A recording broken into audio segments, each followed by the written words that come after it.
Breaking news. At this moment, I can confirm to you that the NPA has officially confirmed that Molemo Jub Jub, or also known as Jub Jub, his cases have been withdrawn. Now, I know quite a number of you guys will ask a question, Bongs, Jub Jub, you know what I'm saying, cases. Well, I need to give you a bit of a context before I read a letter coming from NPA confirming that Jub Jub's case against Local Jub Jub's case has been officially withdrawn. Now, I'm going to read the letter. Now, there are two people that I know who opened a case against Jub Jub. Number one, it is Amanda DuPoint. Number two, it is Kelly Kumalo. She was involved in this. She added charges on this one. They claimed that they have been abused. You know what I'm saying?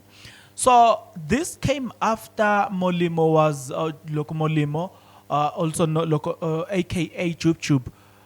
This comes after he attended or he went into Podcast and Chill, and he spoke about how he was chowing them ladies and all the stuff. They felt offended, and apparently it was an offense to them. Though they consented to that, we can safely say it now, because if the NPA has withdrawn the charges, simply means, or it simply puts, they have not found an evidence that is worth them pursuing or public or prosecuting him, right? So, yeah, the person that we have paid much of our attention to in this YouTube channel, it has been none other than Kelly Kumalo, because she has been at the center of the drama in the Senzo Mihiwa case, right? So while she was on that drama, she has also added charges, Gumolimo, you know what I'm saying? So also she was a victim in that one, saying that she has been raped. It raises a lot of questions here if NPA tells you that they don't have evidence that they can use in pursuit of this. So in a letter that was released, because I don't want you to think that I'm just saying something, in a letter that was released on the 4th of July 2024, the heading of the article, the heading of the letter says by NPA, the heading says, NPA withdraws all charges against Jub Jub. Yeah, well, and then they will go on and look. They will go on, or they will go as far as now explaining why they had to withdraw those charges and what it means for them to withdraw the charges. So it raises a lot of questions, because if NPA had come to a point of withdrawing such, hey, it raises a lot of questions. But I know as well that I also have to say that it raises a lot of questions that you don't do this. If you are not yet subscribed, what are you waiting for? Come on, good people, because to subscribe it is free, to like the video it is free, to comment in the comment section below it is free of charge, to click the notification bell it is free of charge, to share this video it is free of charge, to watch this video until the end it is free of charge. Also, good people, come on, to watch the ads it's free of charge, and that's how you financially contribute to this YouTube channel. Speaking about financially contribution to the channel, you can become a member of this YouTube channel from as little as 20 Rand a month. You can also use the super thanks button. In case you don't want to do that, guys, there is a way where you can use my media company banking details to donate to the channel, and you know what I'm saying, we'll bring you more, and also guys want to buy more equipment. So the power is in your hands. Please do the honorable thing as we proceed. Okay, so let's go through the letter now. The letter coming from NPA says, National Prosecuting Authority NPA has withdrawn all charges against television presenter and rapper Molimo Katlaho Morehanye, also known as Jub Jub. This decision follows a careful consideration of the police case docket. The prosecutor's report and recommendation, coupled with information that was made available to the NPA through representation submitted by the defense to the police, to the Office of the Director of Public Prosecution, NDPP, right?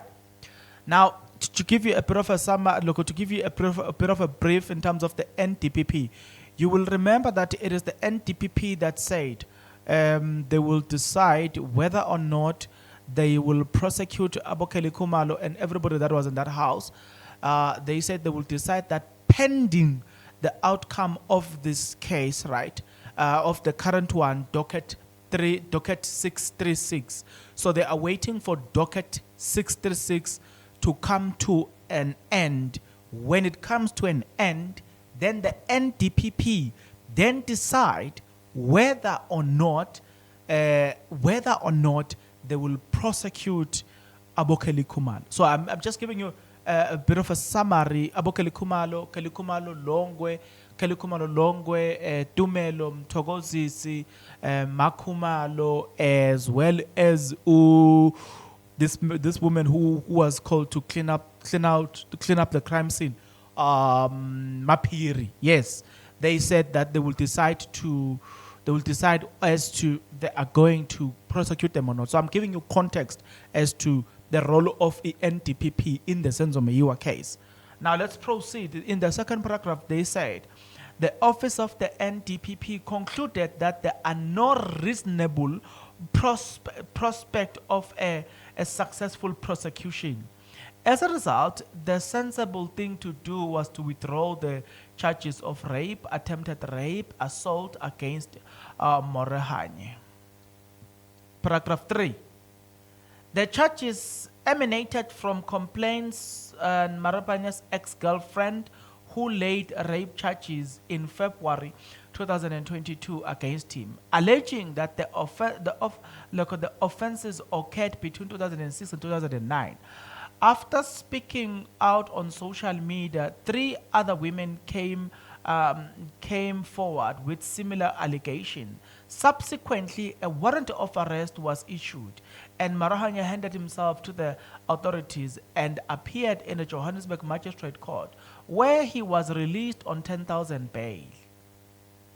The NPA views all allegations of sexual violence in a serious light and does not hesitate to adopt an aggressive stance towards them, but only where there is a relevant admissible evidence that can sustain the charges. Unfortunately, in this case, upon further assessment of available evidence, there was no prospect of a successful prosecution, hence the withdrawal of the charges. Issued by Pindim Jonondwane, NPA Regional Spokesperson, Gauteng Division, Johannesburg. Now, speaking about this thing, I'm just wondering now if you are Jub Jub at this moment, what do you do? What do you do? That's the first question that I will have in mind. What do you do? Do you say, okay, guys, from 2022, when you lay the charges, until 2024, when 2024 July, when you actually withdrew, when the charges was withdrew by NPA, not even you, right? What do I do? Do I because of that, I've suffered a reputational damage, and it's a fact. That one is a fact. So you have suffered a reputational damage. Because of that, what do I do? I'm wondering. I know that there's one legal viable option, and that is to sue. That is to sue them. But I'm also wondering if it's not possible to get them arrested as well. All those who lay the charges and say, listen, if you fail to prove that I committed such an offense that is considered serious in this country, I will therefore show you that if you dare doing that, ruining people's character, ruining people's reputation, ruining people's career through such an allegation, I'm going to take it as far as getting you behind bars. I'm just wondering in terms of the legal options. You know why I'm thinking about it is because you don't want a situation where people tend to use this type of offenses as a way of punishing someone else When the real victims of of this offense comes out, people will no longer believe them. We know what happened to Lady Zamar, right? She accused Lucas Java of the very same things. But Lucas Java lost a lot of things, right? Reputational damage, right? That occurred during that period. Number one. Number two, Java was refused. Look, the SAPC specifically refused for Java because refused for Java to appear go on Uzalo. Java was Uzalo production is, which is stained glass production, which is behind of Uzalo. The other production company recording Uzalo and everything. They wanted Java and they have agreed that Java was going to be part and parcel of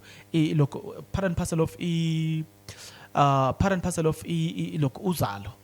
I don't know whether they were going to appear with Big Zulu or it was going to be Java.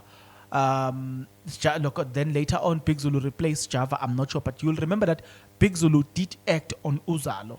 I think he was supposed to appear with Big Zulu, or Big Zulu was a replacement. So right there, it speaks of financial loss. This Java suffered a financial loss, and then Java was nominated on DSTV awards. Java was not local was not Java did not get that. He was withdrew from the list of contestants there. Why? Because of these allegations. So there's enough evidence to back it up that there was reputational damage as well as financial damage. So in this case, I think the country must now move towards a point where people who punishes other people using such offense, they themselves, those ladies, get to be punished so that we allow real victims. You know what I'm saying? Real victims of these things to look when they come out, we at least we don't have to question them. I'll give an example about it. There is a trending video of a young man who beats up his granny. Those are situations that you can't even deny. There's no way you can even attempt to defend the guy. Why? We are saying that's a real evidence there. So we can't even hesitate towards it. The guy, I saw a video. The community dealt with the guy. Oh, they dealt with the guy. I think he fainted. He's naked. The community dealt with him. I saw video of the guy lying down there, fainting. His body was motionless. I was like, yeah, the community dealt with the man, and you can see in that video. You can see the community around them. So what I'm trying to say is that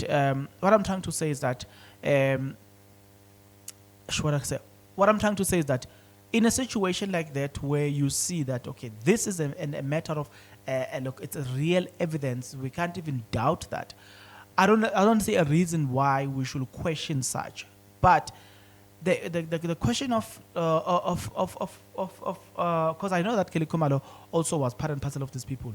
I know that I may be mistaken, but I think I'm thinking Kelly Kumalo, either she added the charges or she just complained about it. But I know that she added a voice around it. Then there was Lady Zama's story. So the question is, in this case, what education from a legal point of view do you give to people? Because Angiti, at the time when they were pressing the charges against Jub Jub, they were teaching him a lesson.